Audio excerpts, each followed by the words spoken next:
Ladies and gentlemen, you are about to see The Naked City. I'm Burt Leonard, the producer.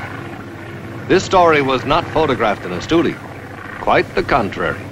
The actors played out their roles on the streets and in the buildings of New York itself. Legend says that when the poisonous scorpion is trapped in a ring of fire, it will turn on itself and sting itself until it dies. Okay, Mr. Peters, okay. Not bad. How do you do it with the shakes? Maybe I just wished them in. $5 will cover it, Mr. Peters. We spent plenty in here yesterday.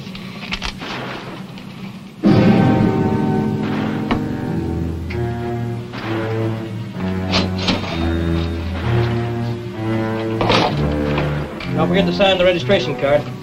I signed it yesterday. Police regulations. Anybody who comes in here for a handgun lesson has to register, no matter how big he is. You know how it is.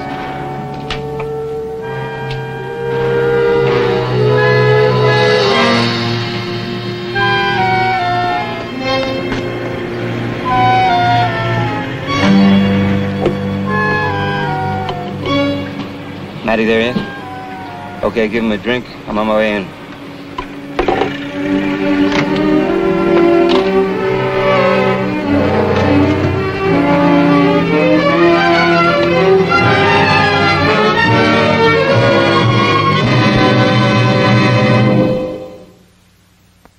This is Madison Avenue, Think Street, where each day from 9 to 5, men's minds explode with the force of megatons in the cause of advertising, publishing, broadcasting, and show business. Once the circus was on the canvas. Now it's behind glass, 40 stories above the street.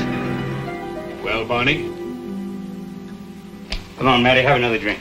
That's your panacea for everything, isn't it? Panacea. You come here to impress me with your vocabulary? You know why I'm here. What's the matter, Barney? Out of words? Out of patience! 10% of you is $100,000 a year. And I own 10% of you for 3 more years. Read your contract. I don't have to read it. I can smell it. Save your material for the show. I want to buy it back, Barney. And I want to buy it now. You got 300 grand? I'll make a fair offer. And you better take it, Barney, because you're not going to last 3 more years. Oh, you'd like me to belch you, wouldn't you?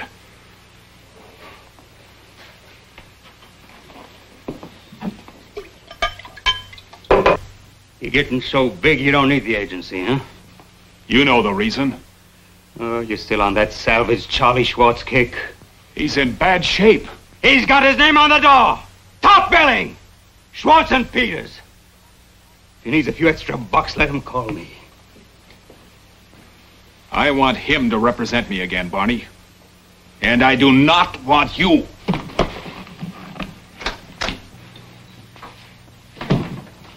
Excuse me, Mr. Peters. There are 2 officers out here. They insist on talking to you. Officers? Army or Navy?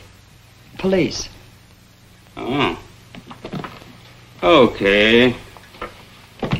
Send them in. Come on, Matty. Give it up, huh? Come on, come on. Come on. Gentlemen. Mr. Peters, I wonder if you're familiar with the New York State Penal Code, Section 1897? I haven't read any good books lately. It's known to the man in the street as the Sullivan Law. You been in the street lately? Illegal possession of a weapon, Mr. Peters. Oh, I see. You boys will hear about that gag I pulled on Haskell, walking off with one of his guns.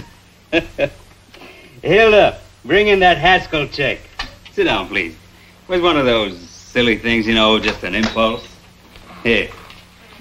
A check to George Haskell for $500 to compensate for the gun and his trouble. We were just going to send it over with a messenger. George will understand.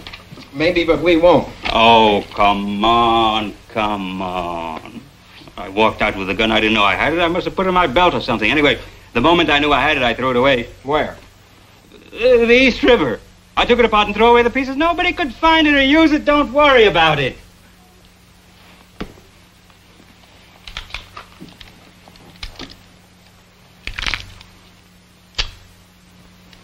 You want to show me? Oh.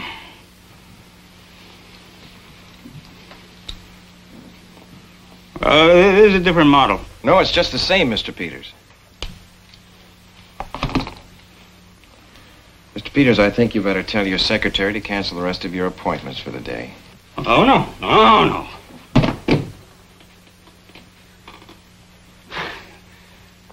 All right. Don't worry, it's not loaded. Here. I'm glad you came here. I'm glad. This is why I took the gun. These letters. There's too much pressure. A guy can get the bends unless he watches out. The only way to keep from exploding is to come up by steps. Drink by drink. The greatest decompression chamber in the world.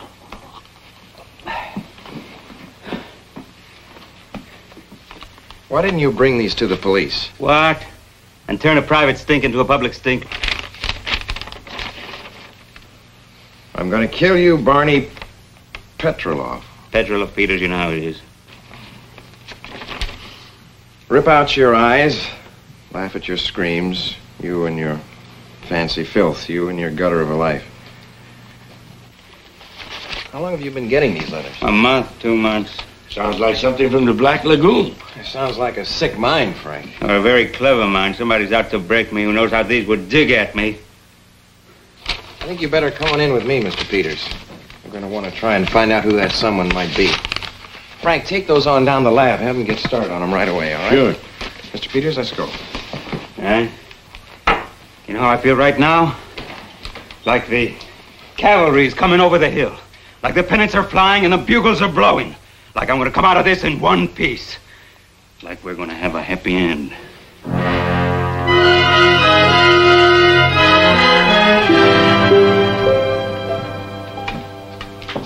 You should see yourself. You mean as others see me? Mom, in case you don't know it, there are lots of people that don't like your little boy Barney. Those people, fire from heaven should strike them down. It better strike soon. Look, Mom. It gets worse every day. Mom, I'm on top of a glass mountain. But there's a kicker. It's a volcano. I can see the stuff coming up ready to blow. Not lava, but grease, the stuff that makes you slide. I look for something to grab. It's sometimes there, it's almost there, the rope to grab onto. But it always changes. Just as I'm about to grab onto it, it changes into an eel and snaps at me. Oh, my son, what's happening to you? Oh, I guess I'm tired, that's all, Mom, just tired. Come and stay with me a while. We'll have our good talks in the kitchen. Remember, Barney, as a boy you used to say, a kitchen is an honest place. I did say that, didn't I? What happened to that boy? Mom, do you have a pen someplace in the house? Yes? Get it, please. And some paper, too. Now, sit down. I want to read something for you to write.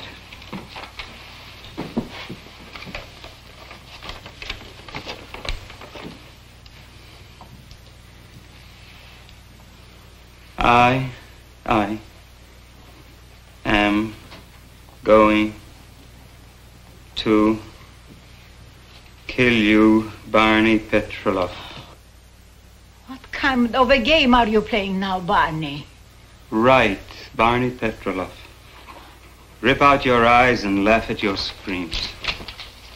Why should I write those terrible things? Why should anybody? Let's just say that I want a sample of your writing. The police told me to get a sample from everyone. The police? I am your mother, Barney. That's not the man I bore. That's not the boy I remember. No, it's just the boy that sends you money every month. A stranger with a friendly checkbook. I thank God that your father is not here to listen. That makes two of us.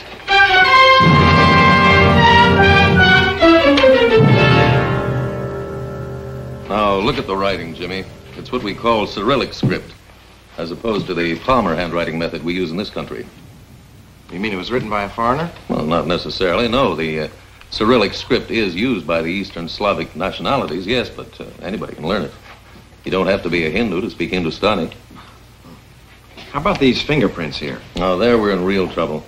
The only ones we could bring out belong to Peter. Now, whoever's writing him those letters is playing it real cozy, wearing gloves. But the worst part of it... Look, here's a rundown on the physical and chemical properties of each letter. Now, look at that. All different. Every time. Different paper, different pen, different pencil.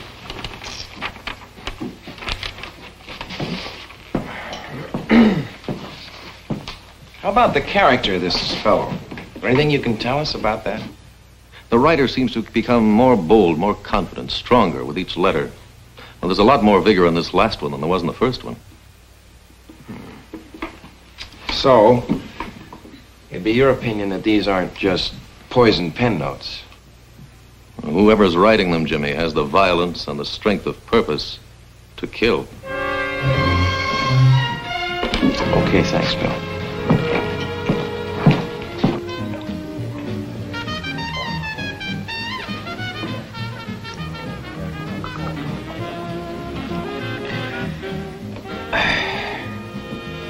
Bartender, another one. Mr. Peters, don't you think My that you... friend, I got front page news for you. I haven't got started yet.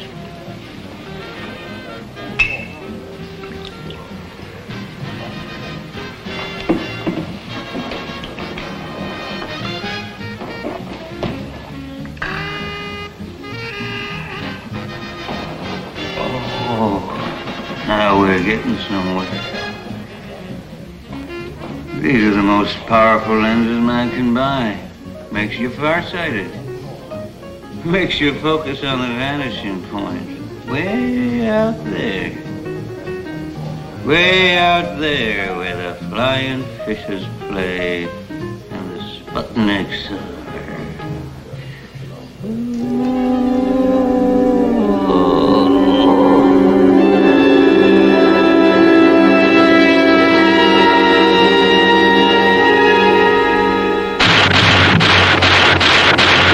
As he searches the streets of the naked city, the years fall away from Barney Peters. He's once again Bernard Petrolov. He's 18 years old. He's a flash of young fire. He remembers the songs they sang that year, the laughs they laughed. His feet have wings, his head tops the skyline. I've been looking up and down this block, but I can't find his office anywhere. Maybe you know him. Charlie Schwartz, the big agent. Never heard of him. Never heard of him. He's the biggest agent in New York. He handles all the big stars. Well, he don't handle him here. I gotta find him. I got an appointment with him for a job. I'm willing to start at the bottom. Anything he wants me to do, I'll do it. Look, fella, do yourself a favor, huh? Go get yourself some sleep before some patrol car picks you up, okay? But his office must be here someplace. It's 418. 418? This is 418. It is? Yeah.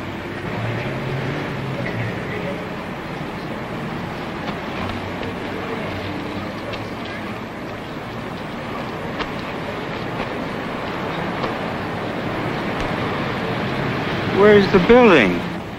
They tore it down 10 years ago.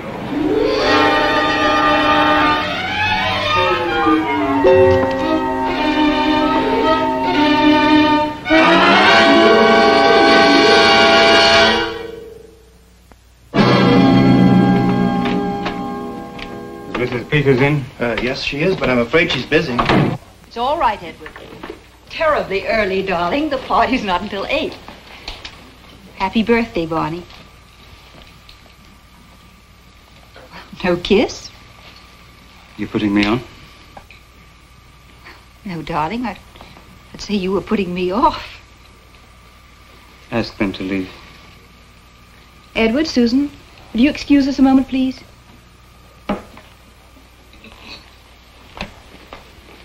Why did you throw this party? You never enjoyed them much when we were married. Now that we're divorced, I thought perhaps you might. What kind of double talk is that? Smart for your business, Barney. Mustn't forget the clients. You know, much as they feel unnerved around a happy marriage, they feel twice as comfortable around a couple who are compatibly divorced. So chic. Gives them something to hope for, something to look forward to. Oh, darling, you look like the Grim Reaper. Why not? Because it isn't like you.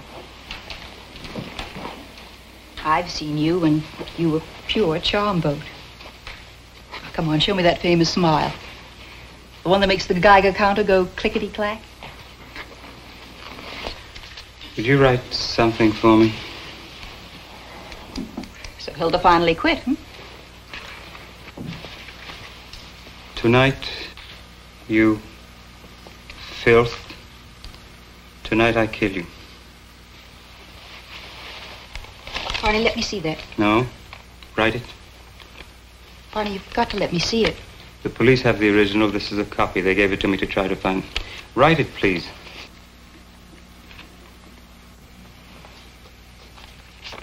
Go to your birthday party, Petrolov. Go there and die. You've been getting those letters again, haven't you? What do the police say?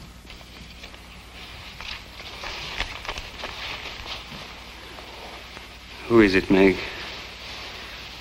Who is it wants me so bad? Oh, darling, listen to me. I'm not your wife now. I'm your friend. It's just this plain, Barney. You're still that boy from the wrong side of 14th Street. You don't feel equal to anyone until you tear him down first and then stand him up along beside you. Well, even a little bit of you, Barney, is like too much radium. You've got to be taken in small doses. A person can die of you. But, darling, the greatest danger isn't for others. It's for you. Because when you destroy others, you end up destroying yourself. The guest list, may I have it? Here, Barney, I'll get it for you. Matty Dixon. Did you invite him for tonight? He said he couldn't make it. Tonight's his show night. But he goes off the air at 9:30. Charlie Schwartz. Did you ask him? Barney, hardly. Okay, give me this. The police want it. Who's going to cater the hors d'oeuvres? For heaven's sake, Barney.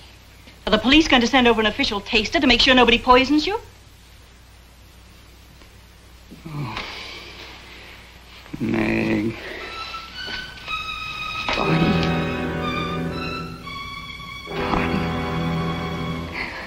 Oh, Barney, Barney. Jimmy. Jimmy, listen, this last note Peter's got, the one this morning, well, you know, we may have a break. Yeah, we brought out some latents, but not his.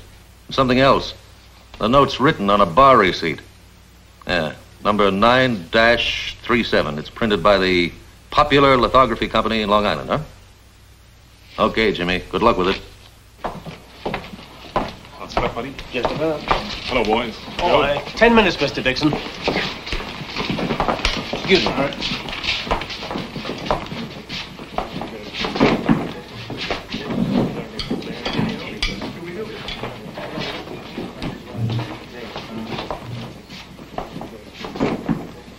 Well, to what do we owe this honor? I didn't think you even watched the show. Now this overwhelming visit in person. You wrote it. I can feel it. I can feel you writing them. You hate me that much? How much is that much, Barney? This much.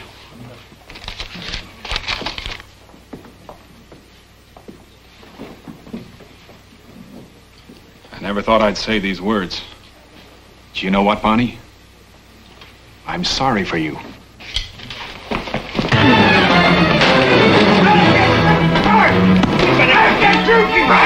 We better call the cops. The guy's flipped. No.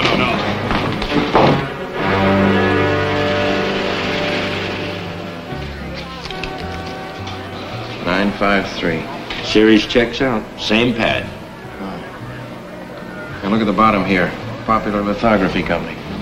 You have a red pencil behind your cash register? Hey, how did you know that? Wonder if you'd mind writing something for us on this pad. Hey, I don't get this.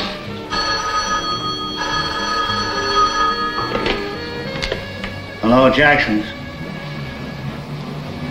Your name Halloran? Yeah. Thanks. Halloran.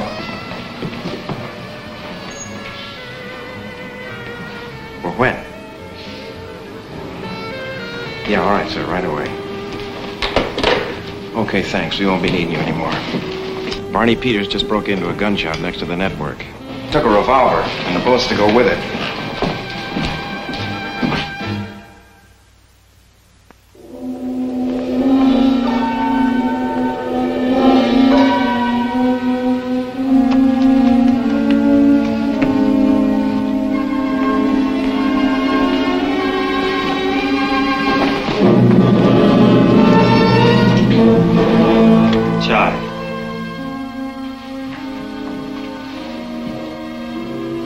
Hello, Barney.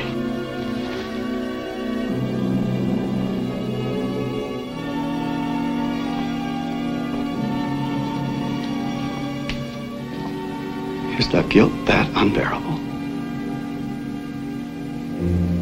You took everything else. Must you take my life, too? Don't blame me for this. I stopped blaming you a long time ago.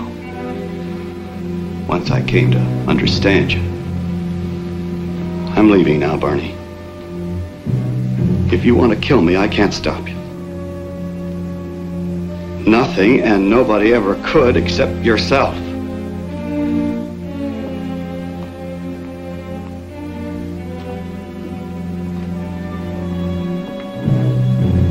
Good night, Barney.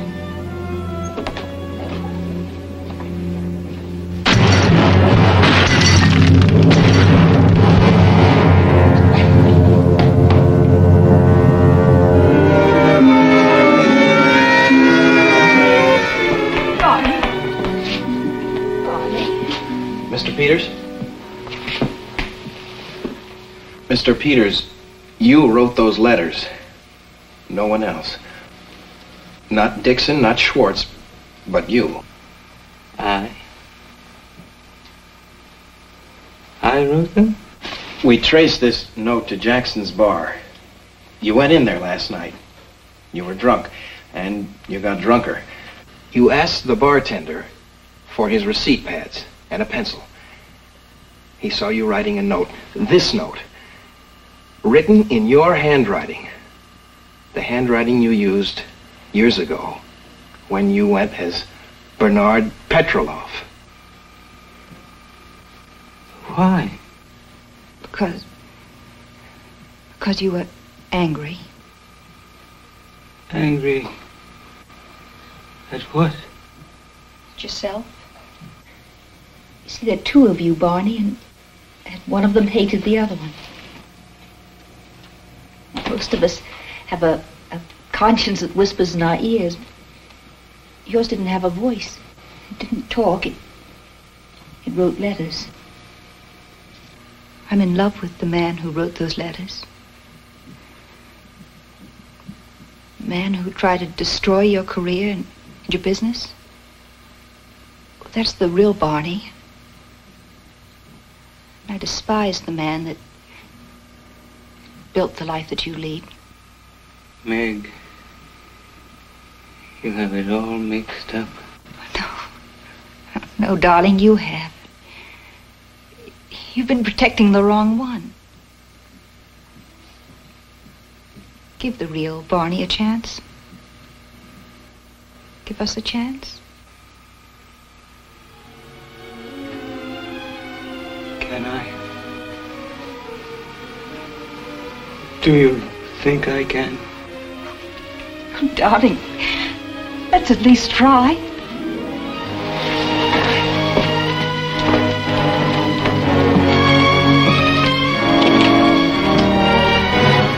There are 8 million stories in the naked city. This has been one of them.